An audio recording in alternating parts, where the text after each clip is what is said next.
पता है, आपकी जानकारी में है, पहले भी हम लोग प्रेस नोट के माध्यम से बता चुके हैं। स्टार्ट करेंगे पोस्टल बैलेट से, जैसा आयोग के निर्देश है।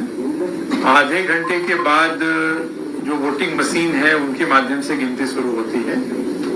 पहले ये व्यवस्था होती थी कि यदि पोस्टल बैलेट की गिनती पूरी नहीं हुई है तो ईवीएम की गिनती का आखिरी राउंड रोकते थे और पहले पोस्टल बैलेट खत्म करते थे। और वर्तमान व्यवस्था ये है कि दोनों गतिविधियां इंडिपेंडेंट हैं। पोस्टल बैलेट की गिनती अलग है, वो अलग एआरओ के टेबल्स पे चलेगी, उसकी संख्या भी हम लोगों ने बढ़ाई, मैं आपको बताऊंगा। और ईवीएम की गिनती अलग चलेगी। जो जब खत्म होगा, नेचुरली पोस्टल बैलेट पहले खत्म होगा क्योंकि पोस्टल बैलेट की संख्या उतनी ज्यादा नहीं है। तो पोस्टल बैलेट जैसे समाप्त होगा वैसे पोस्टल बैलेट के परिणामों की घोषणा की जाएगी।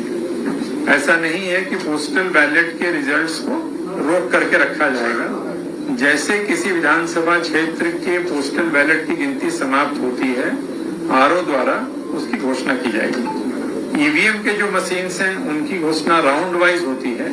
यदि उस विधानसभा क्षेत्र के लिए 14 टेबल है तो जैसे उन 14 टेबल की गिनती पूरी हो जाती है, उसका टोटल वगैरह बन जाता है, तो प्रत्येक राउंड पे उसकी घोषणा होती है और उस राउंड की जो कॉपी बनती है वो जो कैंडिडेट अगर उस हॉल में होते हैं तो कैंडिडेट को दी जाती है।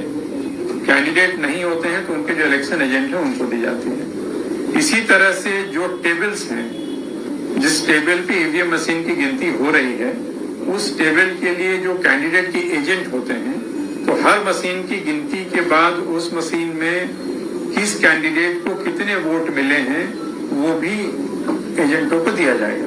उसकी फोटोकॉपी कराएंगे और एजेंट्स को दी जाएगी कि किसी मशीन में एक कैंडिडेट को कितना मिला, बी को कितना मिला, सी को कितना मिला। कहने का मतलब कि पूरे ट्रांसपेरेंट तरीके से हर राउंड की भी जानकारी और हर टेबल की जानकारी भी एजेंट्स को और कैंडिडेट को होगी। ये उन सभी को दी जाएगी।